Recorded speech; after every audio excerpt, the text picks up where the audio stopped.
सभी विद्यार्थियों को नमस्कार। वंदे मातरम, भारत माता की जय। आशा करते हैं आप सभी स्वस्थ, कुशल और मंगल होंगे। देखिए प्यारे विद्यार्थियों, अभी तक अपन ने एक्सरसाइज 3.2 कंप्लीट कर ली थी। आज अपन बात करेंगे एक्सरसाइज 3.3 के बेसिक के ऊपर। इसके अंदर अपन 3 चीजें पढ़ेंगे। पहला अपन पढ़ेंगे किसी भी मैट्रिक्स का ट्रांसपोज कैसे निकाला जाता है या किसी भी अवयव का परिवर्त कैसे निकाला जाएगा। दूसरा पढ़ेंगे सममित अवयव क्या होता है। तीसरा पढ़ेंगे विषम सममित अवयव क्या होता है।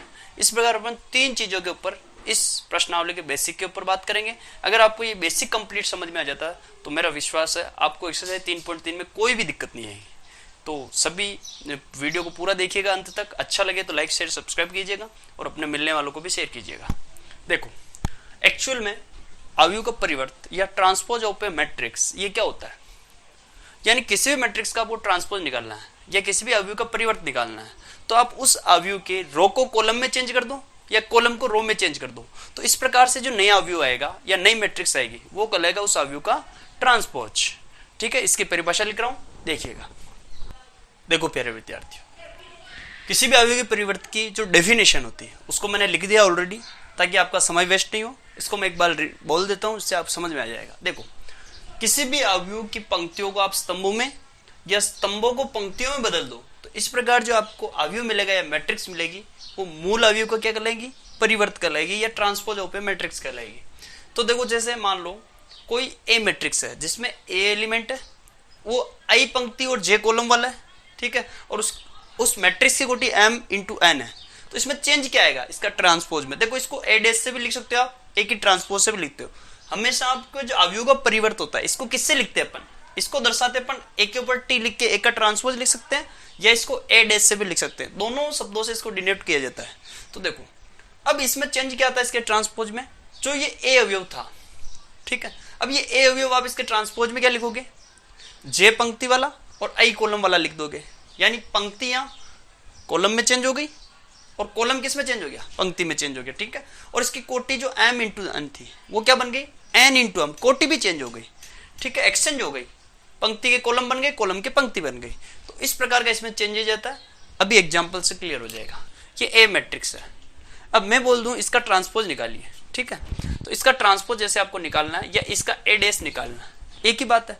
ट्रांसपोज को हमेशा एक के ऊपर टी लिख के लिख सकते हैं, यानी ए का ट्रांसपोज बोलते हैं इसको, या ए डैश, दोनों ही लिखो। दोनों में से कोई सी भी चीज लिख सकते हो। आरबीएससी ये टाइप लिखती है और एनसीईआरटी ये लिखती है। अब दोनों में से आप कोई भी लिखो, आपके ऊपर डिपेंड करता है।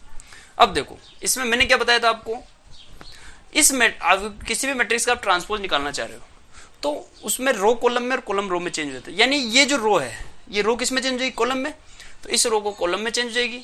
1 2 3 ऐसे था वो ऐसे आ जाएगा, 4 5 6 ऐसे था वो ऐसे आ जाएगा। 4 5 6 आया कि नहीं आया, ये आ गया।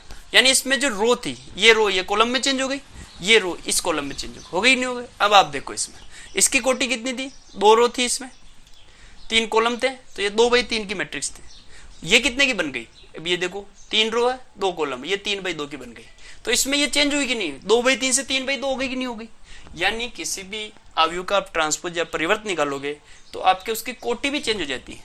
ठीक है, तो हमेशा अवयव का परिवर्त किसे कहते हैं, आपको समझ में आ गया होगा। मैं वापस से बता देता हूं, किसी भी मैट्रिक्स के आप रो को कॉलम में या कॉलम को रो में चेंज कर देते हो तो इस प्रकार से जो न्यू मैट्रिक्स आएगी वो कहलाएगी आपके ट्रांसपोज मैट्रिक्स, यानी उस अवयव का परिवर्त कहलाएगी।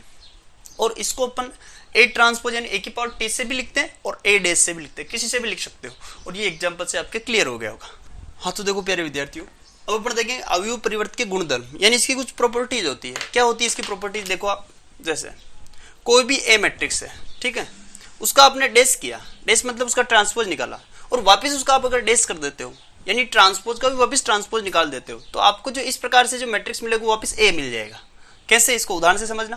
जैसे ए था, ए का मैंने ट्रांसपोज किया, ये आया। अब मैं इसका वापस अगर ट्रांसपोज कर देता हूँ, यानी एक के जो डैश किया था आपने, ये ए डैश किया था, इसका भी वापस अगर डैश कर देते हो तो आपको क्या मिलेगा, देखो क्या मिलेगा जिसको देखते हैं। ये 1 4 किस में चेंज हो जाएगा, 1 4 जो रो थी वो कॉलम में चेंज हो गया। 2 5 भी रो थी, ये किस में चेंज हो गया, कॉलम में। 3 6 भी रो थी, ये किस में चेंज हो गया, कॉलम में। अब देखो आप इस मैट्रिक्स को और इस मैट्रिक्स को देखो, क्या दोनों सेम है कि नहीं है, दोनों सेम आ गए ना, यानी वापस ए आ गया, बराबर ए क्या आ गया। इसका मतलब यानी किसी भी मैट्रिक्स के डेस का डेस करते हो, यानी 2 बार किसी मैट्रिक्स के ट्रांसपोज का ट्रांसपोज करोगे तो वापस ए मैट्रिक्स मिलेगी। ठीक है, ये पहली प्रॉपर्टी। दूसरी प्रॉपर्टी क्या है कि जैसे आपके पास ए मैट्रिक्स एक, ठीक है, और प्लस माइनस बी, आपके इस पूरे के ट्रांसपोज हो रहा है। ठीक है, 2 मैट्रिक्स जुड़ रही है घट रही है, उसका आपको ट्रांसपोज करना है। तो आप क्या कर सकते हो, इन दोनों को अलग अलग ट्रांसपोज भी निकाल सकते हो, ए का ट्रांसपोज प्लस माइनस बी का ट्रांसपोज। ठीक है, इसको ट्रांसपोज लिखो या फिर डैश से लिखो, एक ही बात। आपकी एनसीईआरटी डैश से लिखती है, इसलिए मैं इसको डैश से लिख रहा हूँ। तो दूसरी प्रॉपर्टी है।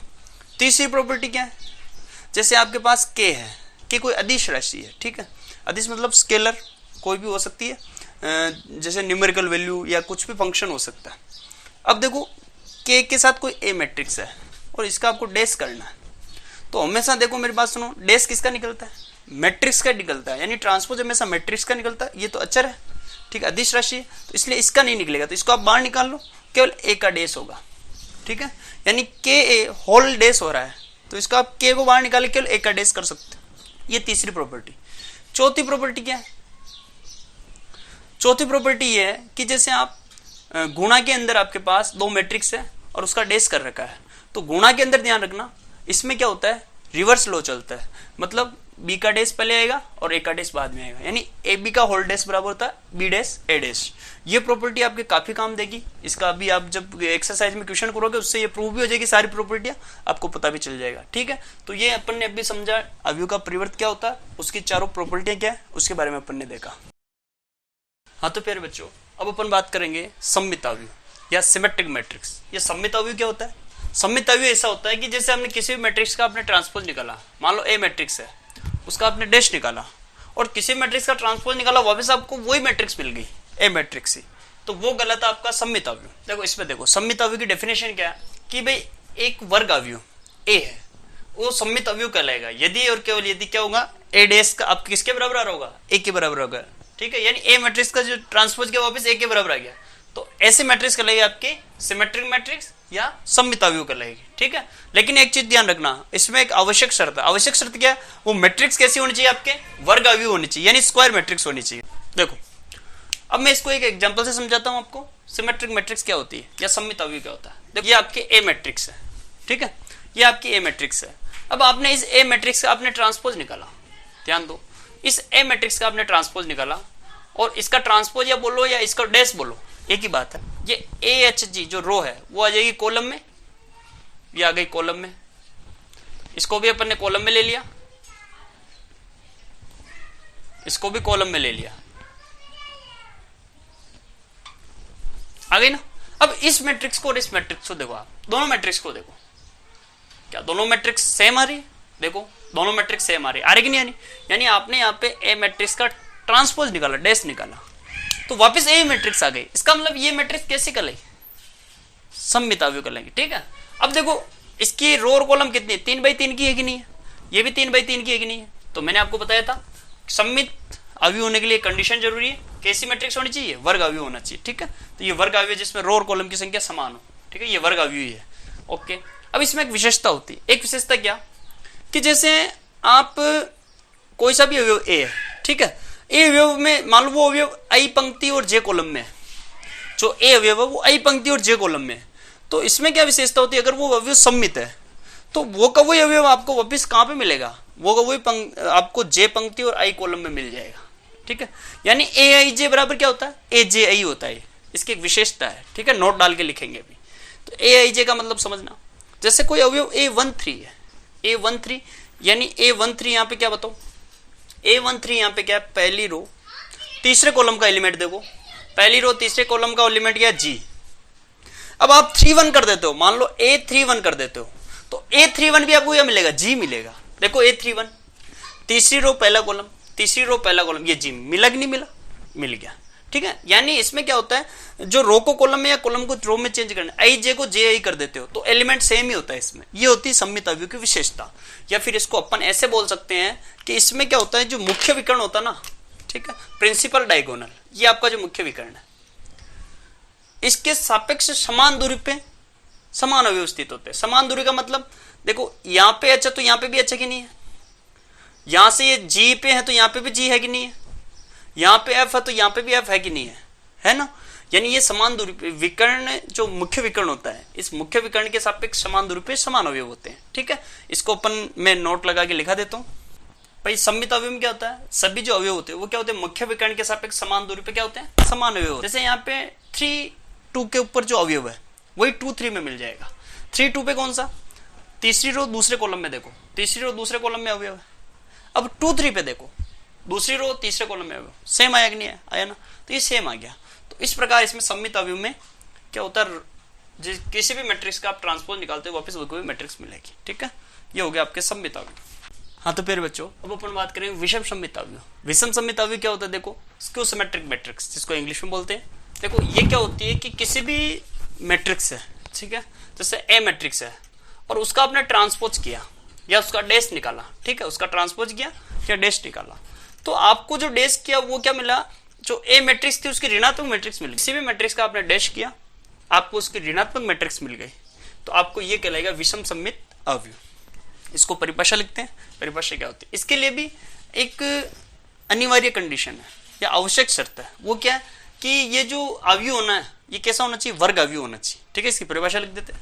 हाँ तो देखो प्यारे विद्यार्थियों, विषम सममित अवयव की डेफिनेशन क्या है कि एक वर्ग अवयव, ठीक है, स्क्वायर मैट्रिक्स होनी चाहिए। वो एक वर्ग अवयव ए है, वो विषम सममित अवयव कहलाएगा। कब, यदि और केवल यदि, यानी जब आपने किसी मैट्रिक्स ए का डैश किया और वो आपको ऋणात्मक मैट्रिक्स मिल गई उसकी, ठीक है, यानी माइनस का ए मिल गया, तो ऐसा जो अवयव होगा वो कहलाएगा आपका स्क्यू सिमेट्रिक मैट्रिक्स या विषम सममित अवयव। हाँ तो एग्जांपल देखिएगा, जैसे ये एग्जांपल, ये ए मैट्रिक्स दिया आपको, दिए, अब आप इसका डैश निकालो। देखो इस ए मैट्रिक्स का आप डैश निकालो, क्या मिलता है आपको, इस ए मैट्रिक्स का डैश क्या, डैश किसी मैट्रिक्स का डैश कैसे निकालते, रो को कॉलम में या कॉलम को रो को चेंज कर दो, यानी ये हो जाएगी 0 h माइनस के जी, ये हो गया माइनस का h 0 f, ये हो गया आपके पास g माइनस का f 0।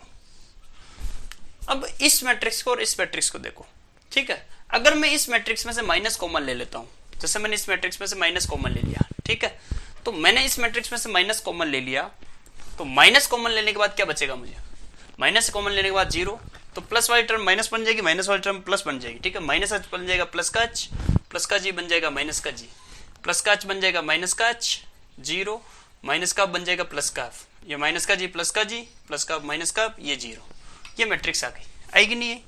अब आप देखो ये मैट्रिक्स और ये मैट्रिक्स देखो सेम ही तो है, यानी ये ए तो है कि नहीं है, तो ये माइनस तो बाहर ऐसा कैसा, ये पूरी ए मैट्रिक्स बन गई ए, यानी आपने ए डैश किया, आपको वापस माइनस का ए मिल गया ना, यानी ए डैश करने के बाद माइनस का ए मिल जाता, तो ऐसी मैट्रिक्स आपकी कहलाती है विषम सममित अवयव। ठीक है, तो ये हो गया आपके एग्जाम्पल।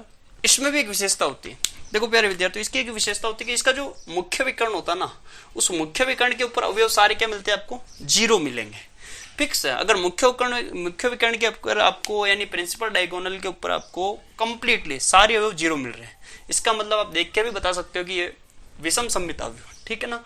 इसमें क्या विशेषता होती है कि जैसे आप ए आई जे वाला कॉलम, कोई भी आप जैसे ए आई जे वाला अवयव देखा, तो इसमें फिर आप ए जे आई देखोगे ना, वो कैसा मिलेगा, यानी ए आई जे पे जो अवयव होगा उसको रो को कॉलम में या कॉलम को रो में चेंज कर दोगे, आई जे को जे आई में चेंज किया, तो अवयव मिलेगा कौन सा मिलेगा, वो माइनस वाला मिलेगा, मतलब एंटी चिन्ह वाला मिलेगा। एंटी साइन वाला कैसे, प्लस वाला तो माइनस वाला मिल जाएगा, माइनस वाला है तो प्लस वाला मिल जाएगा। जैसे मैंने यहाँ पे 823 वाला अवयव देखा, ठीक है, मैं यहाँ पे 823 वाला अवयव देख लेता हूँ। 823 वाला अवयव देखो, इसके अंदर 823 कौन सा है, दूसरी रो तीसरे कॉलम का अवयव f है। अब मैं 823 के बाद इसका 32 देख लूं, 23 का 32 देख लूं, तो 32 क्या मिलेगा, देखो तीसरी रो दूसरे कॉलम का अवयव देखो, तीसरी रो दूसरे कॉलम का, ये माइनस का मिला कि नहीं मिला, यानी इसका एंटी चिन्ह मिला कि नहीं मिला। मान लो ये माइनस अप होता तो ये प्लस का मिलता, ये प्लस अप तो माइनस का मिला। ऐसा कैसे, आप मान लो A13 करो, इसमें देखो A13 कौन सा है, A13 माइनस का जी है, तो A31 मिलेगा वो प्लस का जी मिलेगा। देखो A31 का 3 रो पहला कॉलम प्लस का जी मिला कि नहीं मिला, मिल गया ना। तो ये इसकी विशेषता होती है, ठीक है। तो यहां से क्या आपको पता चल रहा है कि एक तो मुख्य विकर्ण के अवयव जी शून्य होते हैं इसके विषम सममित अवयव के, और इसमें जो ए आई जे पे जो अवयव होता है, फिर ए जे आई पे जो अवयव मिलेगा वो माइनस वाला मिलेगा, मतलब मान लो प्लस वाला तो माइनस वाला मिलेगा, माइनस वाला तो प्लस वाला मिलेगा। हाँ तो प्यारे विद्यार्थियों, मैंने भी आपको विषम समित अवयव या स्क्यू सिमेट्रिक मैट्रिक्स जो होती है उसकी विशेषता बताई थी। उसकी विशेषता क्या थी कि एक उसके मुख्य विकर्ण पे जो अवयव होंगे वो सारे क्या होंगे, शून्य होंगे। और इसमें मुख्य विकर्ण के सापेक्ष जो समान दूरी पे जो अवयव होंगे, जैसे यहाँ पे h है, ठीक है, या यहाँ पे h है, ठीक है, तो इससे ये जो इस दूरी पे है, तो इस दूरी पे देखेंगे तो परिणाम में तो समान मिलेगा लेकिन ऋणात्मक मिलेगा। अगर धनात्मक है तो ऋणात्मक मिलेगा, ऋणात्मक है तो धनात्मक मिलेगा, ठीक है, तो इसका ऋणात्मक चिन्ह मिलेगा। अब इसी प्रकार जैसे यहाँ माइनस जी है, तो इससे इधर देख रहा हूं तो इससे इधर देखना प्लस का जी मिल गया, इससे इधर देख रहा हूं एफ है तो इधर मिल गया मेरे को माइनस का एफ, ठीक है। यानी मैंने ये लिख दिया विषम समित अवयव के सभी अवयव मुख्य विकर्ण के सापेक्ष समान दूरी पर परिमाण में तो समान किंतु एक दूसरे के ऋणात्मक होते हैं, ठीक है। प्लस है तो माइनस और माइनस है तो प्लस, यानी ए आई जे कंडीशन पे जो अवयव होगा वो माइनस का जे आई होगा, ठीक है। तो यहां से इस एग्जाम्पल से मैंने आपको पहले बता दिया था और ये सारी बात मैंने लिख दी। तो ये आपके विषम समित अवयव के बारे में सारी डिटेल कंप्लीट।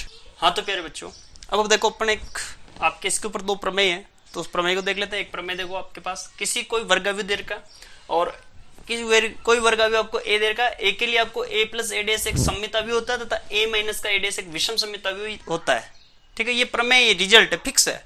ये कैसे होता है इसको प्रूव करके देखते हैं। मान लीजिए मैं ए प्लस ए डेस एक अवयव ले रहा हूँ, ठीक। सबसे पहले मैं सममित प्रूव कर रहा हूँ। जैसे मान लो a प्लस ए डेस एक अवयव है और ये अवयव ले लिया मैंने, माना एक b है, मान लो एक b अवयव जो a प्लस ए डेस है, ठीक है। अब मैं इसका डेस निकाल रहा हूँ, सममित का मतलब मैं b का डेस निकालूंगा तो भी मेरे को वापस ये कहीं मिल जाएगा, तो इसका मतलब b क्या हो जाएगा, सममित अवयव हो जाएगा। तो मैं दोनों पक्षों में डेस निकाल रहा हूँ, तो मैंने इधर भी डेस किया और इधर भी मैंने डेस किया। अभी मैंने आपको प्रॉपर्टी बताई थी क्या, प्लस या माइनस के लिए जब आप होल डेस कर रहे होते हो तो क्या करना, अलग अलग डेस लग जाता है। इसके भी डेस लग जाएगा और इसके डेस ऑलरेडी लग रहा था, डेस पे वापस डेस लग जाएगा। तो आपने प्रॉपर्टी पढ़ी हुई है अभी परिवर्त अवयव की, ठीक है। किसी भी मैट्रिक्स के डेस का डेस जब आ जाता है तो वापस ए आ जाता है, ठीक है। तो यहाँ पे ये क्या बन जाएगा, ए। या मैं रीजन लिख देता हूँ, फिर यहाँ से ए डेस का जब आप डेस करते हो तो ये वापस ए हो जाता है, ठीक है। इसलिए मैंने इसको ए लिखा और यहाँ से आपको फॉर्मूला मैंने बताया था पहले, a प्लस बी का जब आप होल डेस ओपन करते हो तो दोनों के डेस का लग जाता है, अलग अलग लग जाता है, ठीक है। तो ये दोनों प्रॉपर्टियां मैंने यहाँ पे यूज की है, तो ये दोनों प्रॉपर्टियां मैंने यहाँ पे लिख दी है, ठीक है। तो ये a डेस प्लस a, या इसको ऐसे लिखो, ये इधर क्या चल रहा था b डेस, या इसको a प्लस a डेस भी तो लिख सकते। देखो यहाँ से क्या पता चल रहा है कि ये a प्लस a डेस है, ठीक है। यानी b डेस किया वो भी आपके पास a प्लस a डेस आ गया और जो b था वो भी a प्लस a डेस है, यानी इससे ये पता चल गया, यानी b बराबर क्या आ गया, b डेस आ गया, b बराबर b डेस आ गया। इसका मतलब ये क्या है, a प्लस a डेस, ये क्या है, सममित। अब देखो b सममित है तो b आपने a प्लस a डेस को भी तो माना, यानी a प्लस a डेस भी क्या हो गया, सममित हो गया। अब अपन प्रूव करते हैं विषम सममित। तो विषम सममित वाला ये रहा, a माइनस का a डेस, ठीक है। तो मैं यहाँ मिटा के कर देता हूँ। देखो मान लो जो ये a माइनस का a डेस है, ठीक है, ये एक सी मैट्रिक्स है। बी तो पहले मान ली थी आपने, इसको प्रूव किया इसमें, सी मान लो इसको, सी मैट्रिक्स है। अब ये सी मैट्रिक्स है ना, अब आप क्या करना, सी का डेस देखो, सी का डेस निकालेंगे। तो इधर डेस किया, इधर भी मैंने डेस कर दिया। अब आपको बताया था जब होल डेस होता है तो दोनों के डेस अलग अलग ओपन हो जाता है, तो यहां से हो जाएगा, इसके भी डेस लग गया और इसके भी डेस लग गया। अब किसी भी मैट्रिक्स का डेस कर रहे हो आप, तो इसका मतलब क्या होता है, डेस हट जाता है, हटता है कि नहीं हटता, यानी यहाँ पे हो जाएगा ए डेस माइनस ए, ठीक है। अब यहां से मैं क्या कर रहा हूँ, माइनस कॉमन ले रहा हूँ। माइनस कॉमन लिया तो देखो माइनस का ए किसका हो गया, प्लस का ए, प्लस का ए डेस किसका हो गया, माइनस का ए डेस हो गया ना। अब देखो यहाँ पे माइनस, ये ए माइनस का ए डेस आपने क्या माना, सी माना, तो ये माइनस का क्या आ गया, सी। यानी आपने सी डेस जो किया, जो आपने सी डेस निकाला वो सी डेस किसके बराबर आ गया, माइनस के सी के बराबर आ गया। तो चूंकि सी क्या है, इससे पता चल गया, अभी बताया था आपको मैंने डेफिनेशन में, किसी भी मैट्रिक्स का आप डेस निकाल रहे हो, ऋणात्मक मैट्रिक्स आ रही है उसकी, इसका मतलब विषम सममित अवयव है, ठीक है। चूंकि सी विषम सममित है, सी विषम सममित है,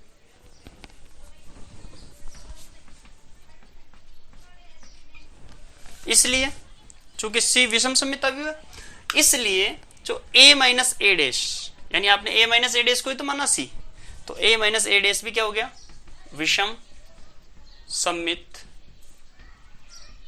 अवयव होगा, ठीक है। यानी कभी भी आप a प्लस ए डेश हमेशा सममित अवयव होता है और a माइनस का ए डेश हमेशा क्या होता है, विषम सममित अवयव होता है। ये आपके एक प्रमेय कंप्लीट हुई। अब दूसरी प्रमेय देखते हैं। देखो प्रमेय 2 क्या करिए, किसी भी वर्ग अवयव के आप क्या करो, एक सममित और एक विषम सममित अवयव के योगफल के रूप में लिखा जा सकता है किसी भी वर्ग अवयव को। ठीक है, कैसे लिखा जा सकता है, देखो आप जैसे मान लो, माना ए एक वर्ग अवयव है, एक कैसा अवयव है, वर्ग अवयव। ठीक है, तो मैं इस ए को क्या ऐसे लिख सकता हूं क्या, 1/2 ए प्लस 1/2 ए, हाफ ए के रूप में लिख दिया। अब मैं क्या कर रहा हूं, इस 1/2 ए के साथ 1/2 ए डेज जोड़ रहा हूं और घटा रहा हूं। ठीक है, यानी मैंने यहां पे 1/2 ए डेज जोड़ दिया और घटा दिया। तो यहां पे तो मैं जोड़ देता हूं, 1/2 ए डेज जोड़ दिया, और यहां पे मैं क्या कर देता हूं, इसके साथ घटा देता हूं। यानी यहां पे मैंने 1/2 ए डेज जोड़ा और घटाया। तो यहां से मेरे को देखो, अब इन दोनों में से आप क्या करो, 1/2 कॉमन ले लो। तो इसको लिख दिया मैंने a प्लस ए डेज, यहां से मैं 1/2 कॉमन ले रहा हूं, तो इसको लिख दिया मैंने a माइनस ए डेज। लिखा कि नहीं लिखा? अरे ये भी आपने देखा है, ये सममित अवयव। अभी जस्ट पहली वाली प्रमेय में देखा, a प्लस ए डेज कैसा होता है, सममित होता है। सममित अवयव के है कि नहीं है? और a माइनस का ए डेज कैसा होता है, विषम सममित अवयव होता कि नहीं होता? अभी जस्ट आपने पहली वाली प्रमेय में देखा है, ये होता आपके पास विषम सममित अवयव। तो यहां पे आपने किसी ए अवयव को सममित और विषम सममित अवयव के योगफल के रूप में लिखा कि नहीं लिखा? लिख लिया ना। यानी किसी भी वर्ग अवयव में और विषम सममित अवयव के योगफल के रूप में लिखा जा सकता है। इस थ्योरम को आप आगे एक्सरसाइज में जब क्वेश्चन आएंगे वहां प्रूव करेंगे, वहां से और अच्छे से क्लियर हो जाएगा। तो अभी तक अपन ने एक्सरसाइज 3.3 के लिए जो भी बेसिक था, ये सारा बेसिक अपन ने एक बार कंप्लीट कर लिया। तो आप सभी से निवेदन है कि इस बेसिक को सभी पूरे लास्ट तक वीडियो को कंप्लीट देखें, और अच्छा लगे तो जरूर शेयर करें।